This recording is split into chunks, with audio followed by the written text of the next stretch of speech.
മുഖാമുഖം ഉദ്ഘാടന കർമ്മം നിർവഹിക്കുന്നതിനായി ബഹുമാനപ്പെട്ട കേരളത്തിന്റെ പ്രിയങ്കരനായ മുഖ്യമന്ത്രി ശ്രീ പിണറായി വിജയൻ അവർകളെ ആദരപൂർവ്വം ക്ഷണിക്കുന്നു.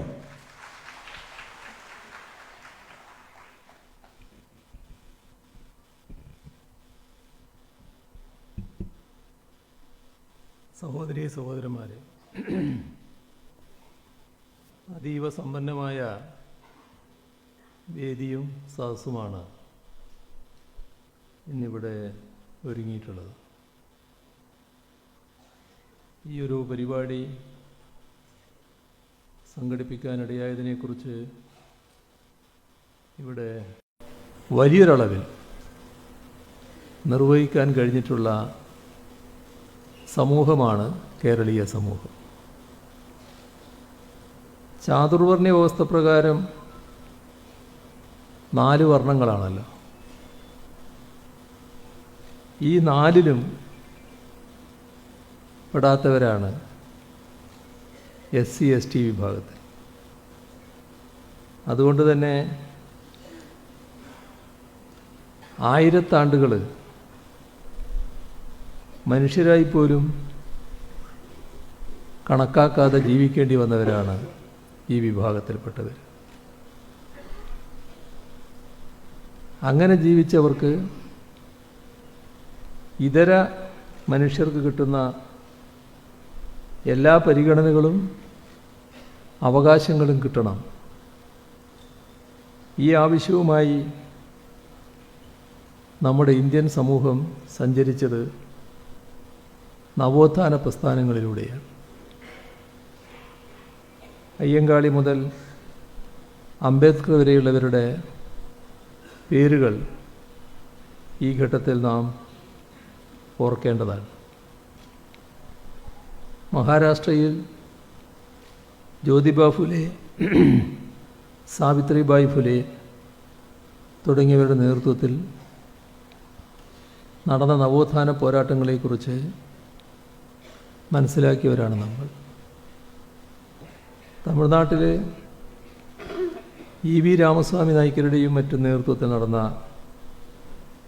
ജാതിവിരുദ്ധ പ്രസ്ഥാനങ്ങളെക്കുറിച്ചും നമുക്കറിയാം.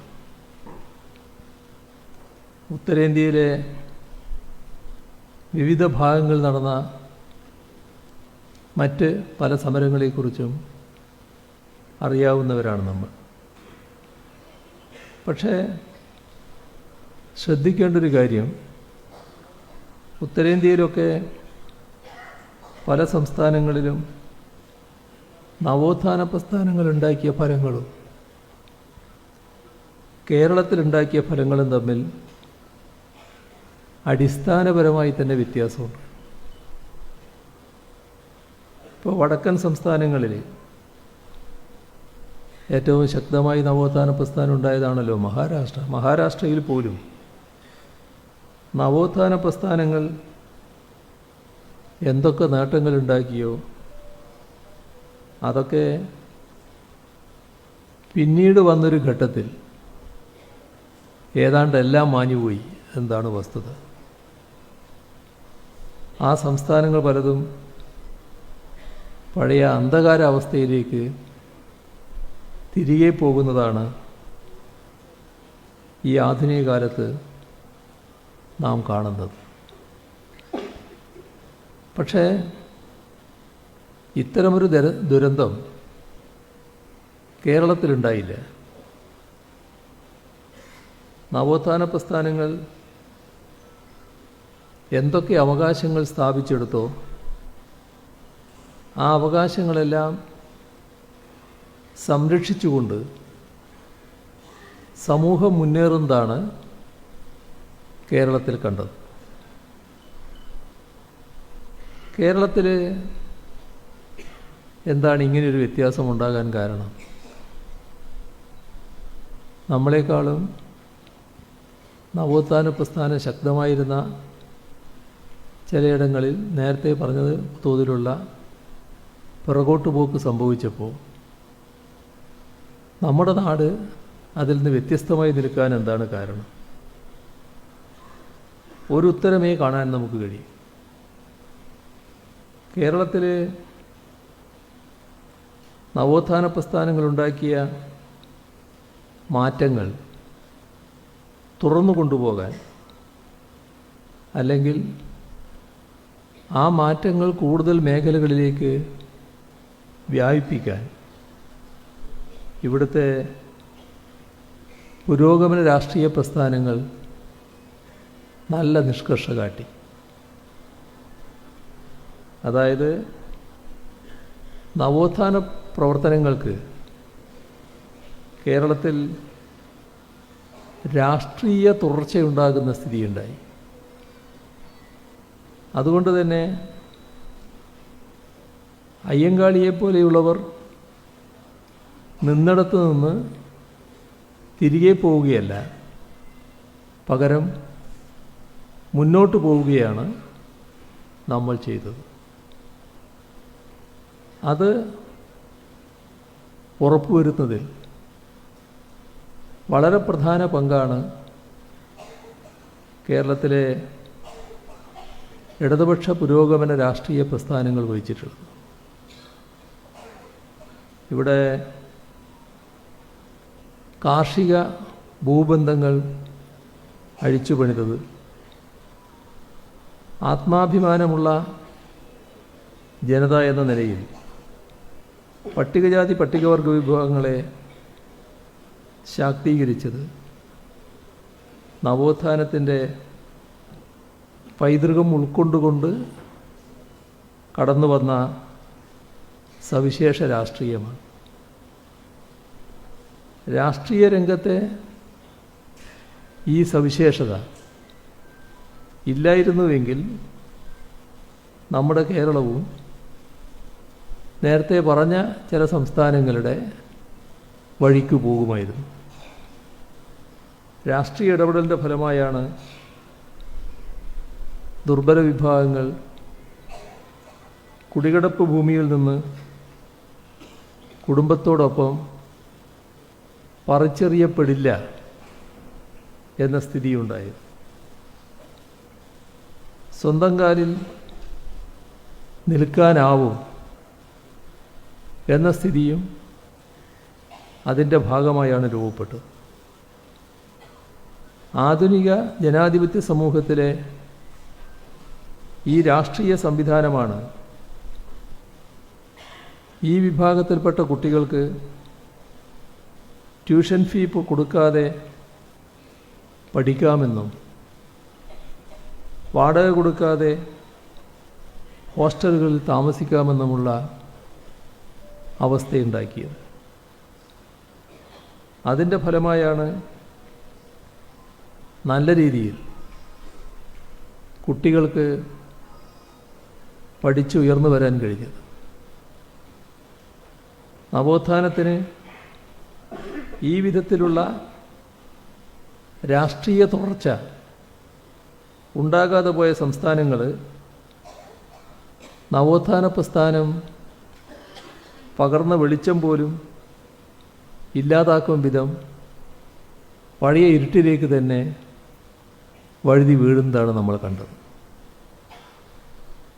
കേരളത്തിലുണ്ടായ ഈ മാറ്റം കൂടുതൽ ദൃഢീകരിച്ച് പുതിയ കാലത്തിനനുസൃതമാക്കാനുള്ള ശ്രമങ്ങളിലാണ് ഇന്ന് സംസ്ഥാന സർക്കാർ കേന്ദ്രീകരിച്ചിട്ടുള്ളത്. ഒരു പുതിയ വിജ്ഞാന സമൂഹം രൂപപ്പെടുന്നതിനെപ്പറ്റി നവകേരള സദസ്സിൻ്റെ ഭാഗമായി നേരത്തെ പറഞ്ഞത് നിങ്ങളിൽ പലരും ശ്രദ്ധിച്ചതായിരിക്കും. ഈ മുഖാമുഖം പരിപാടി ആ വഴിക്കുള്ള ക്രിയാത്മകമായ നിർദ്ദേശങ്ങൾ ശേഖരിക്കുന്നതിന് ഉദ്ദേശിക്കപ്പെട്ടിട്ടുള്ളതാണ്. നമ്മളിങ്ങനെ കണ്ടുമുട്ടുന്നത് ഇതാദ്യമല്ല എന്നെല്ലാവർക്കും അറിയാം. 2016 നവകേരള യാത്രയുടെ ഭാഗമായി വിവിധ ജില്ലകളിലെത്തിയപ്പോൾ അതാത് ജില്ലകളിലെ പ്രതിനിധികളുമായി ചർച്ച ചെയ്യാൻ അവസരം ലഭിച്ചിരുന്നു. അതിൽ നിങ്ങളിൽ ചിലരൊക്കെ പങ്കാളികളായിട്ടുണ്ടാകും. അതേ തുടർന്നുള്ള ഘട്ടത്തിൽ നവോത്ഥാന സംരക്ഷണ സമിതിയുടെ യോഗങ്ങൾ ചേർന്നപ്പോൾ ആ യോഗങ്ങളിൽ നിങ്ങളിൽ പലരുമായും ആശയവിനിമയം നടത്താൻ കഴിഞ്ഞിട്ടുണ്ട്. 2021 വിവിധ ജില്ലകളിൽ വെച്ച് നാം കണ്ടുമുട്ടിയതാണ്. ഇപ്പോൾ കഴിഞ്ഞ വർഷം അവസാനമാണ് നേരത്തെ പറഞ്ഞ നവകേരള സദസ്സുകളുടെ ഭാഗമായി എല്ലാ നിയമസഭാ മണ്ഡലങ്ങളിലും ഞങ്ങൾ എത്തുന്ന നിലയുണ്ടായി. അതത് മണ്ഡലങ്ങളിലെ വ്യത്യസ്ത വിഭാഗങ്ങളുമായി സംവദിച്ചപ്പോൾ നിങ്ങളിൽ പലരും അവിടങ്ങളിലെല്ലാം എത്തിയവരുമാകാം. ഇത്തവണ ഓരോ ജനവിഭാഗവുമായും പ്രത്യേകമായി സംവദിച്ചുകൊണ്ട് അഭിപ്രായങ്ങളും നിർദ്ദേശങ്ങളും സവിശേഷമായി ആരായാനാണ് ശ്രമിക്കുന്നത്. അപ്പോൾ ഇതൊരു തുടർ പ്രക്രിയയാണ് എന്ന് നാം കാണണം. ഓരോ തവണ കണ്ടുമുട്ടിയപ്പോഴും ഉയർന്നു വന്ന വിഷയങ്ങളെല്ലാം ഗൗരവമായി തന്നെ സമീപിക്കാൻ കഴിഞ്ഞിട്ടുണ്ട്. ഇത്തവണയും അത് തന്നെ ഉണ്ടാകും, തുടർന്നും അതുണ്ടാകുമെന്നാണ് ഉറപ്പ് തരാനുള്ളത്. എന്താണ് ആത്യന്തികമായി നമ്മുടെ ലക്ഷ്യം? കേരളത്തിലെ എല്ലാ ജനവിഭാഗങ്ങളുടെയും എല്ലാ കുടുംബങ്ങളുടെയും ഓരോ വ്യക്തിയുടെയും ജീവിതാവസ്ഥ മെച്ചപ്പെടണം. കേരള സമൂഹം ഒന്നടങ്കം അഭിവൃദ്ധിപ്പെടണം. ആ അഭിവൃദ്ധി നമ്മുടെ വരും തലമുറകൾക്ക് കൂടി പ്രയോജനപ്പെടുന്നുവെന്ന് ഉറപ്പുവരുത്താനാകും വിധം പദ്ധതികൾ ആസൂത്രണം ചെയ്യണം, നടപ്പാക്കാനാവണം. അവയിൽ എല്ലാ വിഭാഗം ജനങ്ങളുടെയും പങ്കാളിത്തം ഉറപ്പുവരുത്തുക.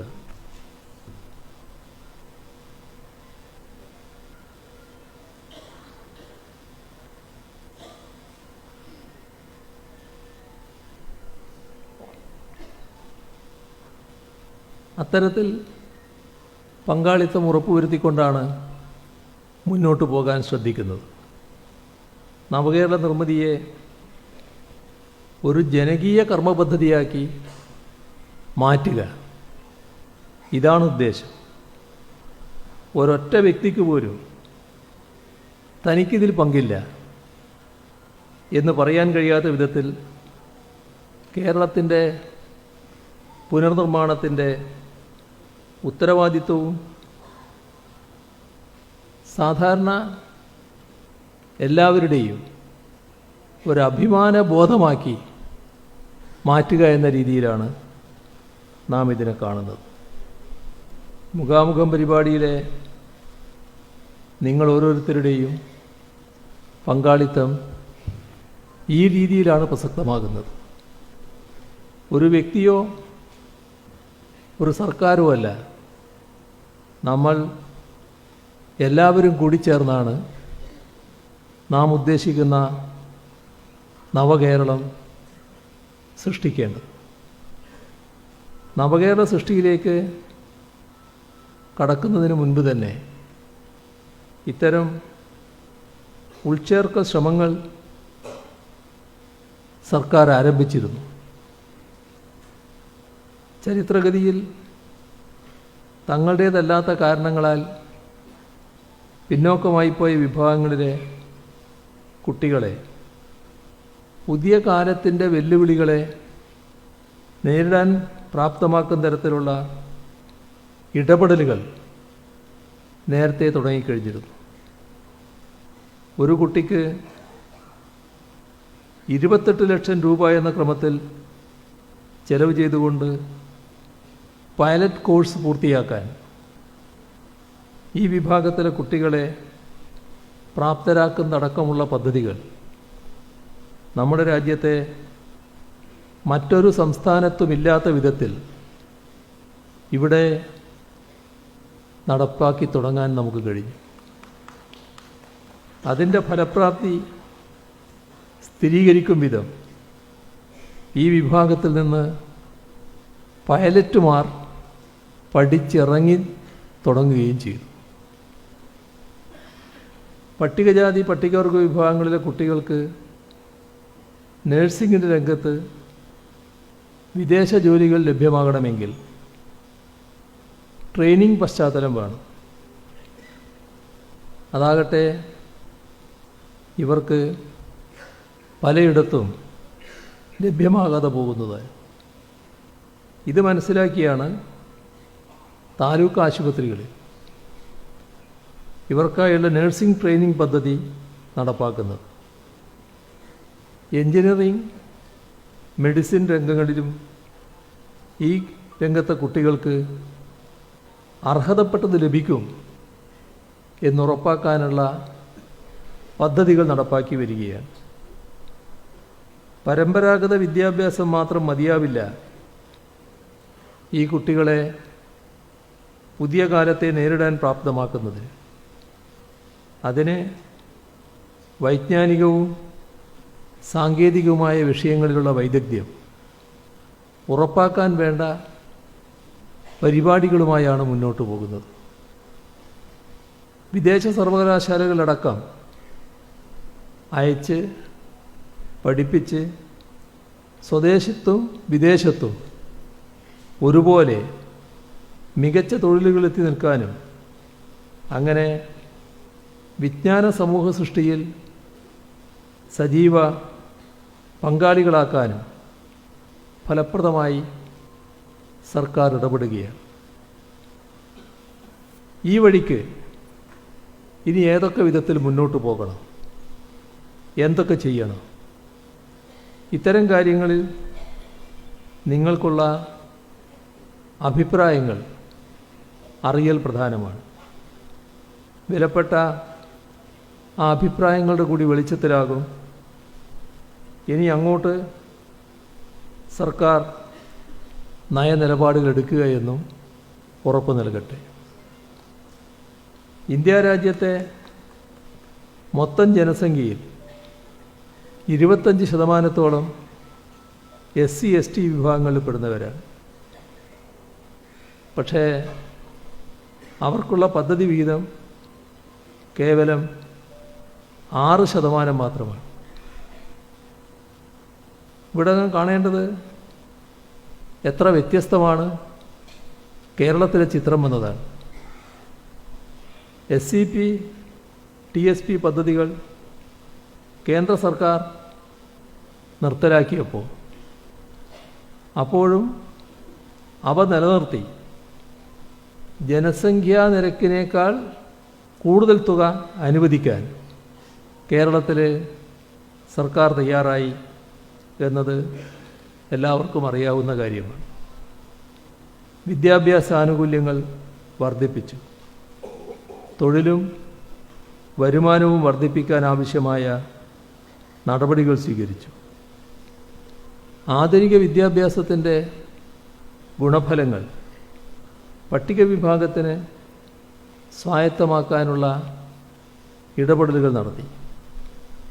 ഭൂമിയും വീടും ഉറപ്പാക്കാനുള്ള നടപടികൾ തുടർന്നു വരുന്നു.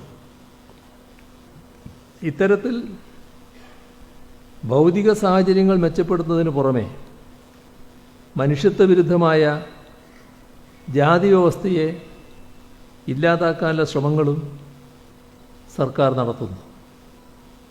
കേരളത്തിന് പുറത്ത്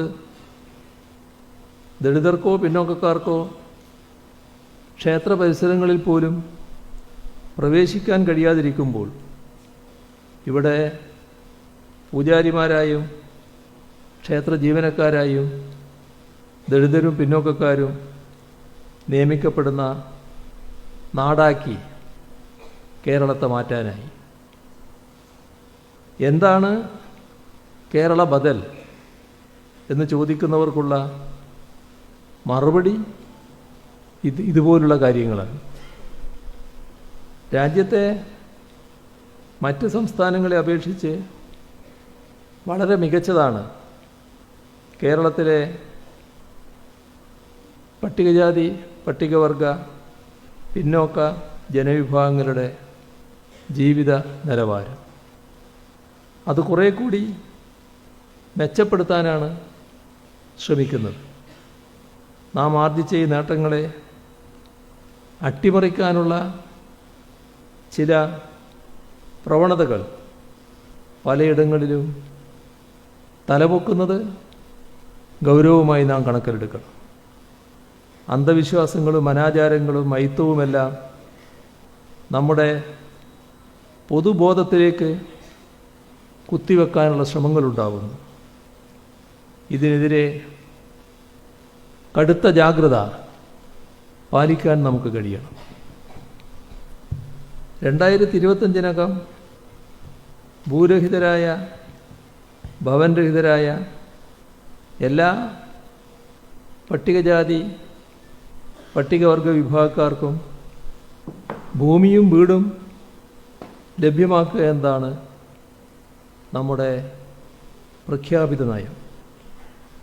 ഈ സർക്കാർ അധികാരത്തിൽ വന്ന ശേഷം പട്ടികജാതി വിഭാഗക്കാർക്കായി 98,317 വീടുകൾ, പട്ടികവർഗ വിഭാഗക്കാർക്കായി 41,804 വീടുകൾ, അങ്ങനെ ആകെ 1,40,40,121 വീടുകൾ പൂർത്തീകരിക്കാനായി.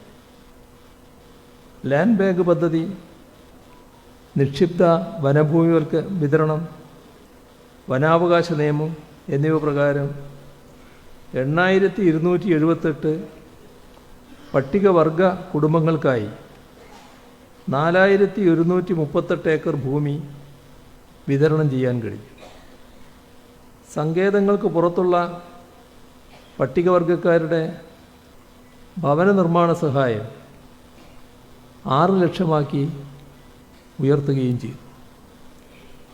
സാങ്കേതികമായി പൂർത്തീകരിക്കപ്പെട്ടുവെങ്കിലും പൂർണ്ണതയിലെത്താത്തതും 2010 ശേഷം നിർമ്മിച്ചതുമായ വീടുകളുടെ അറ്റകുറ്റപ്പണി, പൂർത്തീകരണം, നവീകരണം എന്നിവയ്ക്കായി സേഫ് എന്നൊരു പദ്ധതി ആവിഷ്കരിച്ചു. ഇതുപ്രകാരം പട്ടികജാതിക്കാർക്ക് 2 ലക്ഷം രൂപ വരെയും പട്ടികവർഗക്കാർക്ക് 2.5 ലക്ഷം രൂപ വരെയും അനുവദിക്കുന്നു. കഴിഞ്ഞ സാമ്പത്തിക വർഷത്തിൽ 8,000 കുടുംബങ്ങളെയാണ് ഈ പദ്ധതിയിൽ ഉൾപ്പെടുത്താനായത്. നമ്മുടെ സംസ്ഥാനത്തിൻ്റെ ചരിത്രത്തിൽ മറക്കാനാവാത്ത ഒരേടാണ് മുത്തങ്ങ വെടിവെപ്പ്. നവോത്ഥാനത്തിനും പുരോഗമന മുന്നേറ്റങ്ങൾക്കും സാക്ഷ്യം വഹിച്ച ഈ നാട്ടിൽ ഭൂമിക്ക് വേണ്ടി സമരത്തിനിറങ്ങിയ ആദിവാസികളെ വെടിവെച്ചു വന്ന ഒരു സംഭവമുണ്ടായി. ഇത് നമ്മുടെ നാടിന് തന്നെ അപമാനകരമായ സംഭവമായിരുന്നു. എന്നാൽ മുത്തങ്ങയിലെ ഭൂപ്രശ്നം പരിഹരിക്കുന്നതിനുള്ള പ്രത്യേക നടപടികൾ LDF സർക്കാർ സ്വീകരിച്ച് മുന്നോട്ട് പോവുകയാണ് ചെയ്തത്. മുത്തങ്ങ സമരത്തിൽ പങ്കെടുത്തതും ഭൂമി അനുവദിക്കേണ്ടതുമായ 37 കുടുംബങ്ങൾക്ക് 1 ഏക്കർ ഭൂമി വീതം അനുവദിക്കുകയും ചെയ്തു. തിരുവനന്തപുരം ചെറ്റച്ചലിൽ 20 വർഷത്തിലധികമായി നടന്നു വന്നിരുന്ന ഭൂസമരം അവസാനിപ്പിക്കാൻ കഴിഞ്ഞത് എടുത്തു പറയാൻ കഴിയുന്നൊരു കാര്യമാണ്. പത്തനംതിട്ടയിലെ ചെങ്ങറ, ഇടുക്കിയിലെ ചിന്നക്കനാൽ, പാലക്കാട്ടെ മുതലമട, വയനാട്ടിലെ മര്യനാട്, മല്ലികപ്പാറ ഇവിടങ്ങളിലെല്ലാമുള്ള ഭൂപ്രശ്നങ്ങൾ പരിഹരിക്കുന്നതിനുള്ള ശ്രമങ്ങളും ആരംഭിച്ചിട്ടുണ്ട്. എല്ലാ പട്ടികവർഗക്കാർക്കും ഭൂമിയുള്ള ജില്ലയാക്കി തിരുവനന്തപുരത്ത് മാറ്റാൻ കഴിഞ്ഞു. മറ്റ് ജില്ലകളിൽ ഇതിനുള്ള നടപടികൾ ഊർജിതമായി മുന്നോട്ട് പോവുകയാണ്. ഭൂരഹിത പുനരധിവാസ പദ്ധതിക്ക് അപേക്ഷ നൽകുന്നതിനുള്ള പ്രായപരിധി 55 നിന്നും 70 വരുമാന പരിധി 50,000 രൂപയിൽ നിന്നും 1,00,000 രൂപയായും ഉയർത്തി. പട്ടികജാതി പട്ടികവർഗ വികസന വകുപ്പുകളുടെ ധനസഹായത്തോടെ ഭൂമി വാങ്ങുന്നതിന് ഗുണഭോക്താക്കൾ നൽകേണ്ടിയിരുന്ന രജിസ്ട്രേഷൻ ഫീസ് പൂർണ്ണമായും ഒഴിവാക്കി. ഭവന നിർമ്മാണം, കുടുംബാംഗങ്ങളുടെ ചികിത്സ, കുട്ടികളുടെ വിദ്യാഭ്യാസം, പെൺമക്കളുടെ വിവാഹം ഇത്തരം ആവശ്യങ്ങൾക്ക് പട്ടികജാതിക്കാർക്ക് ഭൂരഹിത പുനരധിവാസ പദ്ധതി പ്രകാരം ലഭ്യമായ ഭൂമി പണയപ്പെടുത്താൻ അനുമതി നൽകി. കേരളത്തിലെ പാർശ്വവൽക്കരിക്കപ്പെട്ട വിഭാഗങ്ങളിലെ യുവാക്കൾക്ക് കൂടുതൽ തൊഴിലവസരങ്ങൾ ലഭ്യമാക്കുന്നതിനായി വലിയ ഇടപെടലാണ് സർക്കാർ നടത്തി വരുന്നത്. നൈപുണ്യ വികസനം ഉറപ്പുവരുത്തിയും തൊഴിലവസരങ്ങൾ ലഭ്യമാക്കിയും പട്ടികജാതി പട്ടികവർഗ വിഭാഗങ്ങളിലെ അഭ്യസ്തവിദ്യരായ യുവതി യുവാക്കളെ ഒരേ സമയം തൊഴിൽ സംരംഭകരും തൊഴിൽ ദാതാക്കളുമാക്കുന്നതിന് രൂപീകരിച്ച കേരള എംപവർമെൻറ്റ് സൊസൈറ്റി എന്ന പദ്ധതി രാജ്യത്തിനാകെ മാതൃകയാണ്. അഭ്യസ്തവിദ്യർക്ക് തൊഴിൽ പരിശീലനവും നൈപുണ്യ വികസനവും പ്രവൃത്തി പരിചയവും നൽകാനായി സർക്കാരിൻ്റെ വിവിധ വകുപ്പുകൾക്ക് കീഴിൽ 2 വർഷ കാലയളവിലേക്ക് ഓണറേറിയം നൽകി അവരെ നിയമിക്കുന്ന ട്രെയിനിങ് ഫോർ കരിയർ എക്സലൻസ് ഈ പദ്ധതിയും കാര്യക്ഷമമായി നടന്നു വരികയാണ്. 500 പട്ടികവർഗ വിഭാഗക്കാർക്ക് ഒരുമിച്ച് ബീറ്റ് ഫോറസ്റ്റ് ഓഫീസർമാരായി നിയമനം നൽകി ചരിത്രം സൃഷ്ടിക്കാൻ നമുക്കായി. പ്രത്യേക റിക്രൂട്ട്മെൻറ്റ് നടപടിയിലൂടെ PSC വഴിയാണ് ഇവർക്ക് നിയമനം നൽകിയത്. ഇതേ മാതൃകയിൽ എക്സൈസ് ഗാർഡായി 100 പട്ടികവർഗക്കാരെ നിയമിക്കുന്നതിനുള്ള നടപടികൾ പുരോഗമിക്കുന്നു. ലോകത്തിൻ്റെ ഏത് കോണിലുള്ള വിദ്യാഭ്യാസ സമ്പ്രദായങ്ങളും അവസരങ്ങളും കേരളത്തിലെ പട്ടികജാതി പട്ടികവർഗ പിന്നോക്ക വിഭാഗ വിദ്യാർത്ഥികൾക്ക് പ്രാപ്യമാക്കാനായി വിദേശ വിദ്യാഭ്യാസ പദ്ധതി നടപ്പാക്കുകയാണ്. ഇതിലൂടെ ഇതുവരെ 425 വിദ്യാർത്ഥികൾക്ക് വിദേശ സർവകലാശാലകളിൽ പഠനത്തിന് അവസരം ലഭിച്ചിട്ടുണ്ട്.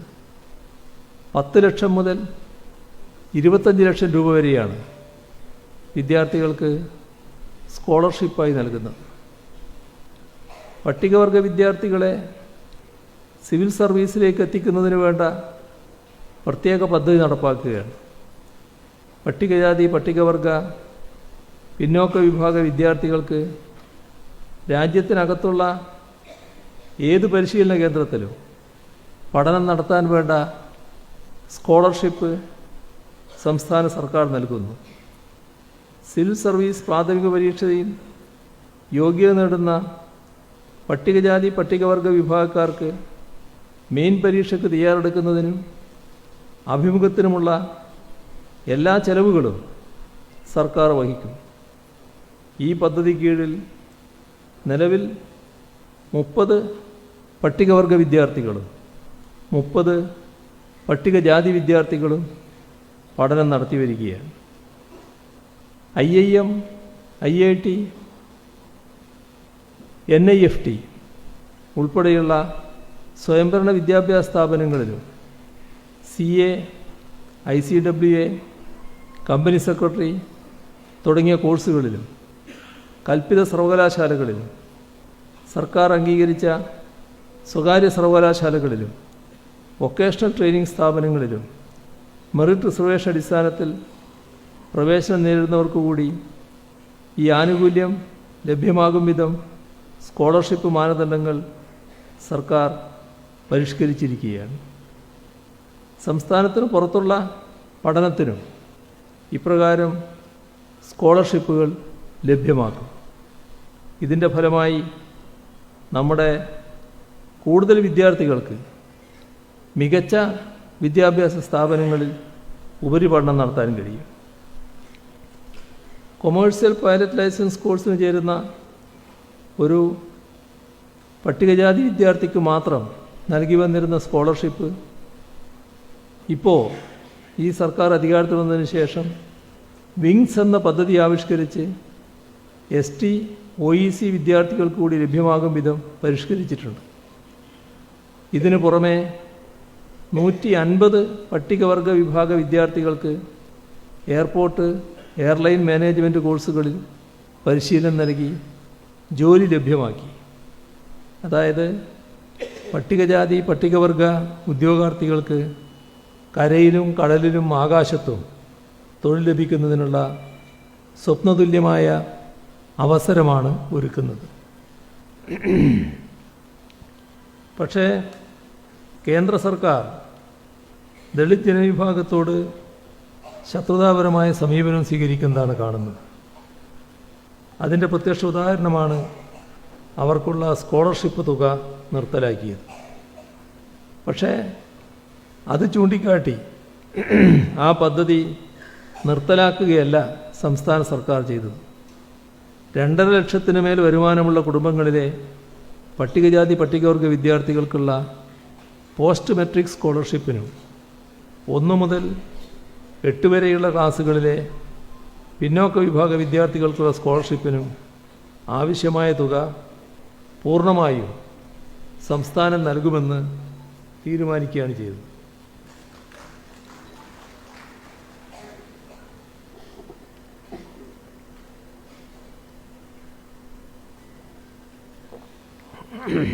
നമുക്കറിയാം, സംസ്ഥാനം നേരിടുന്ന സാമ്പത്തിക പരിമിതിയൊക്കെ എല്ലാവർക്കും അറിയാവുന്നതാണ്. പക്ഷേ ഇത് സാമൂഹ്യ പ്രതിബദ്ധതയുള്ളൊരു കാര്യമാണ് എന്നുള്ളത് കൊണ്ടാണ് കേന്ദ്രം നിർത്തലാക്കിയത് അതേ രീതിയിൽ അംഗീകരിക്കാതെ ഇവിടെ ഈ വിദ്യാർത്ഥികൾക്ക് അനുകൂലമായ നിലപാട് സർക്കാർ സ്വീകരിച്ചത്, സംസ്ഥാന സർക്കാർ സ്വീകരിച്ചത്.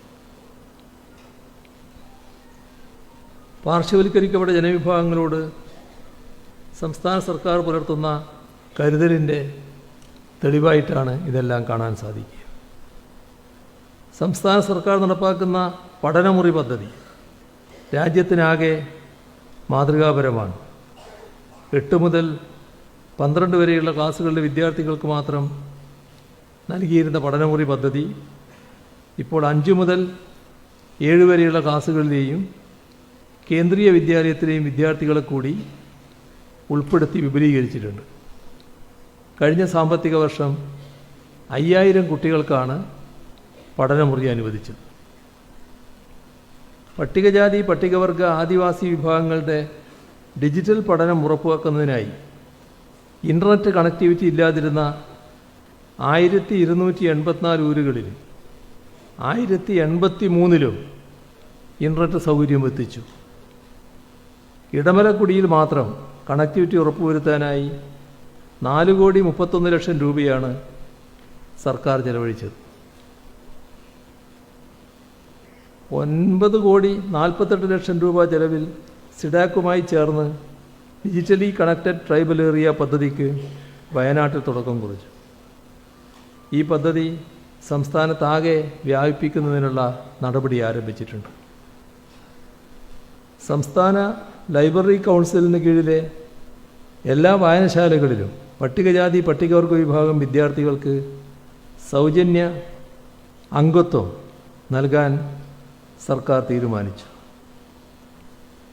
പട്ടികവർഗ വികസന വകുപ്പിന് കീഴിലുള്ള 54 സാമൂഹ്യ പഠനമുറികളിൽ ഇതിൻ്റെ എല്ലാം ഭാഗമായി പുസ്തക ശേഖരം ഉറപ്പാക്കുന്ന നടപടിയും എടുക്കുന്നുണ്ട്.